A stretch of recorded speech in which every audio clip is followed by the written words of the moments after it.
کبھی بھی اس بات کا غم نہ کریں کہ آپ ایک غلط انسان پر اپنی محبت ضائع کر دی، کیونکہ اللہ تعالیٰ وہی محبت آپ کو صحیح انسان کے ذریعے واپس لوٹا دے گا۔ زندگی ایک شخص بن کر نہ جیو بلکہ ایک شخصیت بن کر جیو، کیونکہ شخص تو مر جاتا ہے مگر شخصیت ہمیشہ زندہ رہتی ہے۔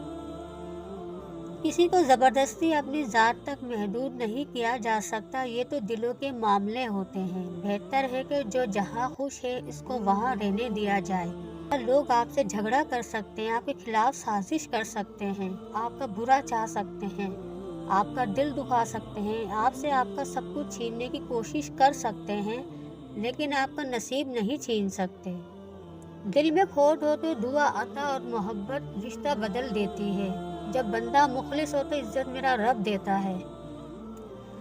تہجد ایک ایسی لاڈلی عبادت ہے جس کا بلاوا عرش سے آتا ہے، اور یہ بلاوا اس کے لیے آتا ہے جسے اللہ نے چنا ہوا ہوتا ہے، اور یہی اس کی خوش نصیبی ہے۔ اور جب انسان یہ عبادت کر رہا ہوتا ہے تو اللہ پاک اپنے اس بندے کو پیار سے دیکھتا ہے، اور اپنے نیک بندوں کی ایسی عبادت سے انہیں سکون بخشتا ہے، اور ان کی تمام خواہشات پوری کرتا ہے جو وہ چاہتے ہیں۔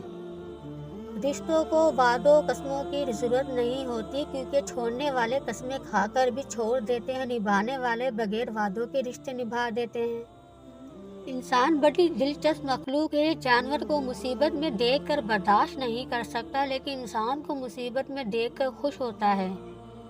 عبادت کرتے ہو مگر لوگوں کو تکلیف بھی دیتے ہو، صدقہ کرتے ہو مگر احسان جتلاتے ہو۔ اپنی نیکیاں ایسی ہتھیلی میں جمع نہ کرو جس میں سوراخ ہو۔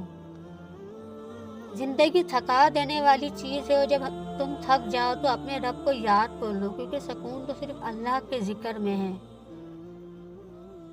مولانا رومی سے کسی نے پوچھا زہر کیا ہے؟ ہر وہ چیز جو ہماری ضرورت سے زیادہ ہو وہ زہر ہے، خواہ وہ قوت ہو، اقتدار ہو، دولت ہو، بھوک ہو، لالچ ہو، محبت ہو یا پھر نفرت ہو۔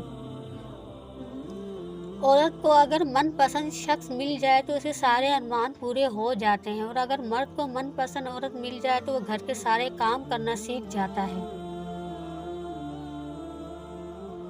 زندگی کے اکثر مقامات پر میں نے یہ جانا ہے کہ میرے ساتھ اللہ کے سوا کوئی نہیں، اور تبھی مجھے اندازہ ہوا کہ صرف اللہ کا ہونا کس قدر بہتر ہے۔